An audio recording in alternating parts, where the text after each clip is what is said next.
नमस्कार nursing officer, Shivangi nursing academy selection factory के online platform में आप सभी का हार्दिक स्वागत है। आज हमारे बीच अनिल कुमार प्रजापति जी, जिनका हाल ही में एम्स दिल्ली में सिलेक्शन हुआ नोशे टेट में। तो लग अनिल जी, लग बताइए आपको थैंक यू। अपने बारे में बताइए बेटा थैंक सभी यू स्टूडेंट को।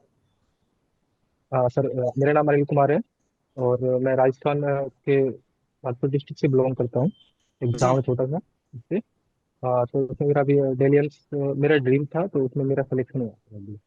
बहुत बढ़िया बेटा। पिताजी का क्या नाम बेटा? Sir mister Pappu. Mister Pappu ji के। और गांव कौन सा प्रॉपर आपका? हाँ सर, एक नौगावा नाम है सर। आराम से खुल के बता, वहां का नर्सिंग ऑफिसर बड़ा एम्स के बड़े हॉस्पिटल में। हाँ, नौगावा गांव से सर बिलोंग करता हूँ मैं। जी, और तहसील कामा। तहसील कामा भरतपुर में। हाँ सर।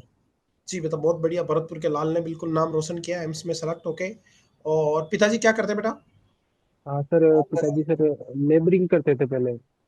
ओके, चलो बहुत बढ़िया बेटा। आपने मेहनत करके उन कष्टों से आपने उन्होंने इतनी मेहनत की आपके लिए, और आपने डेफिनेटली उनके सपने सच किए। बहुत प्राउड ऑफ यू बेटा। और आपने कॉलेज कहाँ से कंप्लीट करी? हाँ सर, मैंने महाराणा प्रताप कॉलेज सर, एक जगतपुरा जयपुर में। हाँ, जगतपुरा में महाराणा प्रताप नर्सिंग कॉलेज है बेटा। अच्छा, वहां से आपने हाँ सर। स्टडी करी है? जी sir. BSc nursing. BSN sir. बहुत बढ़िया बेटा। और कब के पास आउट है आप? हाँ सर, मैं 2021 का पास आउट हूँ। 21 का? तो फिर इतने दिन क्या कर रहे थे बेटा आप? या कंटिन्यू हाँ सर। तैयारी के फेज में थे? हाँ सर, कंटिन्यू तैयारी कर रहा था और सर मैंने कॉलेज में पढ़ाया था, जिससे सर आप पास आउट हैं। ओके, टैगोर में आपने तो पढ़ाया बेटा। बहुत बढ़िया बेटा। हाँ सर, तो और बाकी डेफिनेटली। मैंने कोचिंग में भी सर ट्राई किया था। एक GRB कोचिंग नाम से है, तो उसमें भी ट्राई किया था मैंने। ओके, बहुत बढ़िया बेटा। तो उसके बाद फिर आपने एसएनए कब ज्वाइन किया? हाँ सर, मैंने ज्वाइन किया था 2021 में। 21 2000 सितंबर में। 21 सितंबर में। 21 सितंबर 2021 2021। में बेटा। उसके बाद 2021 में सितंबर में। ओके, आपने कंटिन्यू कोर्स पढ़ते रहे। और हाँ उसके सर। बाद चलो, ईश्वर ने देर सही पर डेफिनेटली आपके सपने पूरे किए हैं। इसलिए कहता हूँ कि समय लग सकता है, लेकिन आपकी मंजिल बड़ी है, तो उस पर कार्य करें। आपने लगभग 3-4 साल तक अच्छी मेहनत करी और फाइनली एम्स जैसे बड़े इंस्टीट्यूट में नर्सिंग ऑफिसर बने बेटा। तो proud of you, God bless you. और आपको एसएनए के बारे में बताया किसने बेटा सबसे पहले? हाँ सर, एक्चुअली मैं एक बार यूट्यूब पर देख रहा था क्लासेस। जी, तो कुछ ऐसे जनरली कुछ पर्टिकुलरली टॉपिक्स वगैरह देख लेता था मैं। जी, तो एक बार आपका एक क्लास थी सर उसमें, जी। कुछ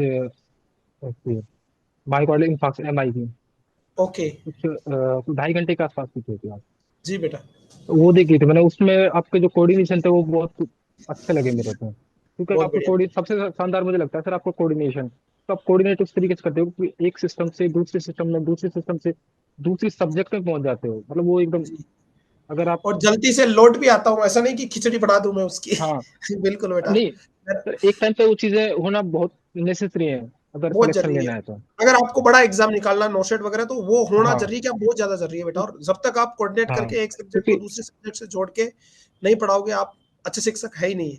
ऐसे यू सेम सेम बहुत सारे जी। साइंस सिम्टम बता देना, एक्स्ट्रा सिम्टम बता देना, वो तो हर कोई कर सकता है। लेकिन एग्जैक्ट हाँ, चीज को समझाने के लिए चारों तरफ से लपेट के और फाइनली अपने टॉपिक पे बने क्योंकि रह के आप अगर पढ़ाते हो, तो एक अच्छे शिक्षक बन सकते हो। आप प्रयास कर सकते हो उसका, बिल्कुल। बिल्कुल सर। और ये मैं क्योंकि मानता हूँ कि ये मेरा एक स्ट्रॉन्ग पॉइंट है, जिससे बच्चे को भी इजी गोइंग समझ में आ जाता है। क्योंकि सर नोट सेट मांगता ही है कि आपके जितनी भी अच्छी थ्योरी, उतनी सॉल्यूशंस उसके अच्छे होंगे ना, बिल्कुल बेटा, तभी एग्जाम थ्योरी क्रैक होगा, आपकी वैसे नहीं स्ट्रॉन्ग होगा। होगी, और थ्योरी ऑनलाइन के में भी तो आप कुछ है नहीं सर। बिल्कुल, और बहुत डिटेल में क्लियर होनी चाहिए थ्योरी आपकी। ऐसा नहीं है हाँ। कि हाँ माइकार्डियल इन्फेक्शन होता है, उससे चार बातें दूसरी भी एक्स्ट्रा सब्जेक्ट की आपको पढ़नी पड़ेगी डेफिनेटली। बिल्कुल। तो आपका पढ़ाई का क्या रूटीन रहता था इस दौरान? काफी लंबा आपने तो वेट किया, थोड़ा निराशा भी आई होगी जीवन में। क्या रूटीन रहा हाँ होगा सर, आपका बेटा?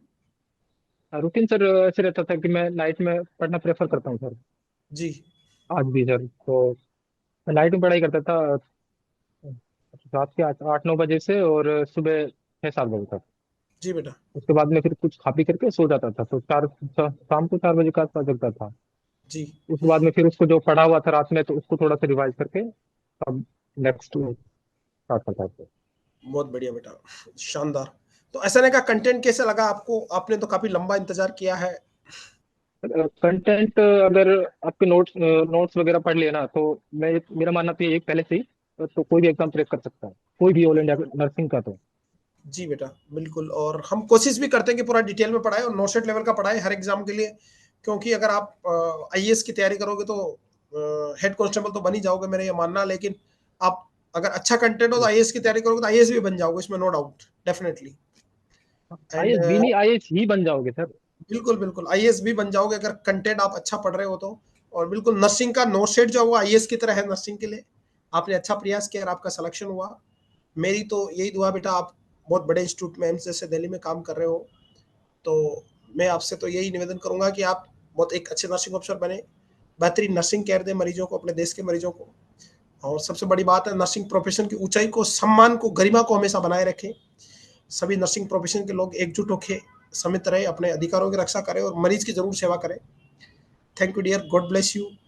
और thank you so much, love you बेटा। और अपने माता पिता को मेरी तरफ से दो प्रणाम, और आप पे प्राउड है कि पेरेंट्स क्या कर रहे हैं ये बिना सोचे समझे आप निराश हुए लंबे समय तक प्रयास करके आप फाइनली नर्सिंग ऑफिसर बने। Thank you dear, God bless you.